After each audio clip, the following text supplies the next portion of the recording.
kita sudah bersama dengan Profesor Amani masih di Studio 1 Metro TV.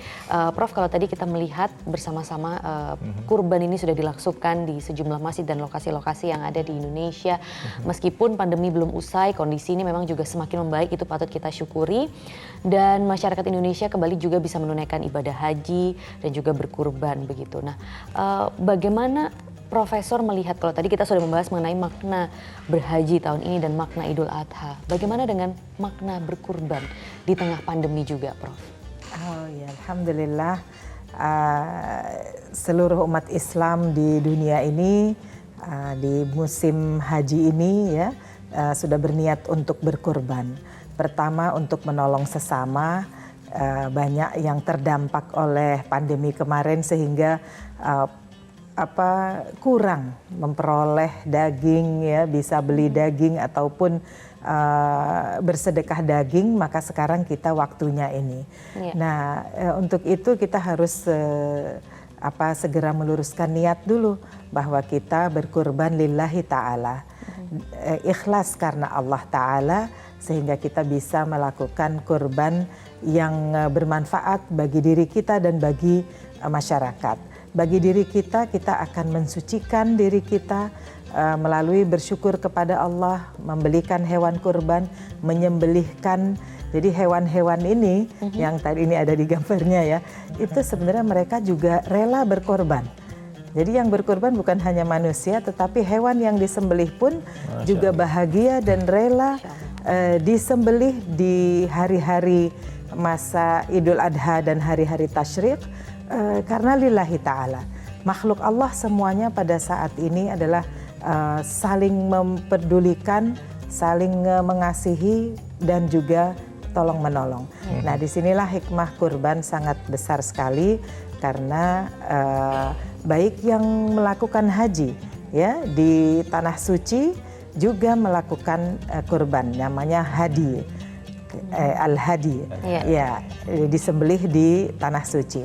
Sedangkan kami yang tidak berhaji maka kita menyembelih hewan kurban dan dibagikan kepada sanak famili, kepada masyarakat, dan ini pasti akan banyak sekali manfaatnya karena berbagi kebahagiaan. Ya, Masya Allah. Kalau bisa saya garis bawahi bahwa pesan utamanya dari kurban ini adalah kepasrahan dan juga ketulusan kita menjalankan perintah Allah, dan bisa kita lihat seberapa besar komitmen kita untuk membantu dan peduli terhadap sesama. Betul. Ya, karena ini sudah dicontohkan oleh Nabi Ibrahim alaihissalam dan Nabi Ismail alaihissalam, dan juga jangan lupa keikhlasan, ketulusan dan kerja keras untuk memperoleh suatu kenikmatan yang diberikan oleh Allah adalah Siti Hajar.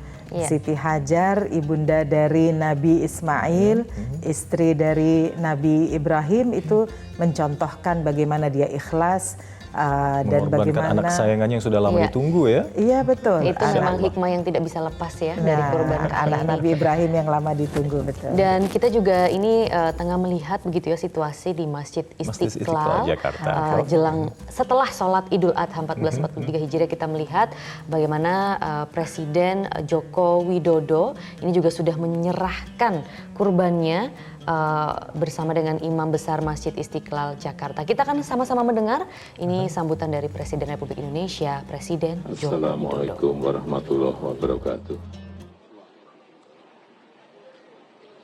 Alhamdulillahirabbil alamin. Pada pagi hari ini kita baru saja menunaikan ibadah sholat Id di hari raya 1443 Hijriah ini di tahun 2022.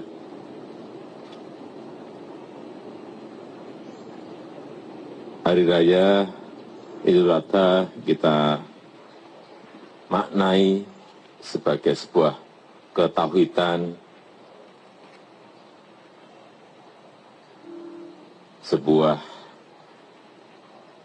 aktivitas yang menebarkan kebaikan yang sebanyak-banyaknya untuk sesama, menebarkan rasa bahagia yang sebanyak-banyaknya kepada kanan kiri kita, bukan hanya berkorban dalam menyembelih hewan kurban, tetapi makna yang tadi saya sampaikan adalah hal yang lebih penting untuk bisa kita lakukan.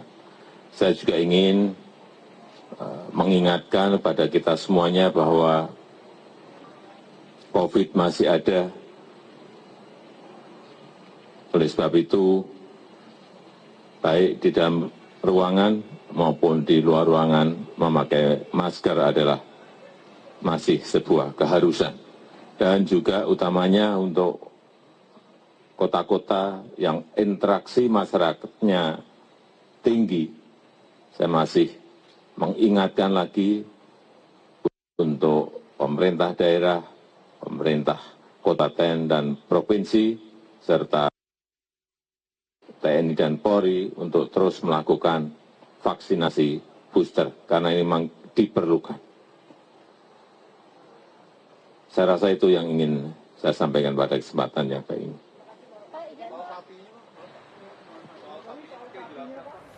Ya, Maria dan juga Anda pemirsa juga masih bersama dengan Prof. Amani Lubis di sini. Sama-sama kita saksikan bagaimana penyerahan hewan kurban dari Presiden Joko Widodo. Ternyata beliau tidak hanya menyerahkan satu hewan kurban, ternyata ada di 34 provinsi juga boleh menyerahkan hewan kurban di secara simbolis. Ya, itu juga salah satu contoh bagaimana pengorbanan, keikhlasan dan ketulusan saat Hari Raya Idul Adha. Iya, kita kembali ke Prof. Amani Lubis terkait dengan Profesor Amani Lubis ini sosok rektor wanita pertama kali biasa, di UIN, tidak hanya di Serevida itu, tapi di seluruh Indonesia ya Prof ya. Terkait dengan hal ini kita semua sepakat bahwa wanita perannya tidak boleh dianggap sebelah mata. Anda setuju ya? Nah, Prof, pengorbanan dan juga sumbangsi apa dari kaum perempuan ini yang bisa diwujudkan khususnya dalam era kebangkitan semasa pandemi ini?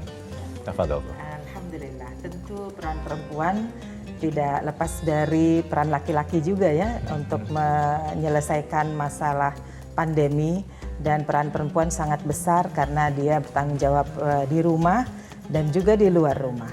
Kalau di rumah berarti segera dengan cepat seorang ibu itu dapat beradaptasi dengan situasi pandemi kemarin itu, kemudian melakukan transformasi. Ini di rumah itu ibu-ibu biasa melakukannya dan sudah terbukti. Nah, sebagai pemimpin di ruang publik tentu ini juga diterapkan, beradaptasi, bertransformasi, bahkan berinovasi. Karena dengan adanya tekanan, tantangan masa pandemi itu, kita juga terdorong untuk melakukan banyak upaya, dan pemimpin perempuan biasanya melakukannya dengan hati, maka banyak hal yang bisa dilihat yang tidak bisa dilihat oleh mata siapapun, begitu kita mencari celah itu untuk memberdayakan semua, sehingga masa pandemi ini berlalu dengan selamat dan kita tetap semangat sekarang memulihkan banyak sisi, baik itu kehidupan bernegara, berbangsa, ini perlu dibenahi banyak sisi, maka kita pun juga harus berkontribusi. Iya, itu kelebihannya wanita, selalu melakukan segala sesuatu dengan hati. Betul. Dan itu tadi memulihkan ya, seperti yang kita lihat kondisi juga memang sudah semakin pulih, salah satunya di perayaan Idul Adha ini. Terima kasih Rektor UIN Jakarta, Profesor Amani Lubis sudah bergabung dan menemani kami di live event Idul Adha kali ini. Sebenarnya masih banyak ya, masih banyak yang harus kita ungkit lagi dan harus belajar dari sosok Profesor Amani Lubis. Terima kasih. Sekian jazilan. Terima kasih. Terima kasih, Prof. Selamat Idul Adha. Idul Adha.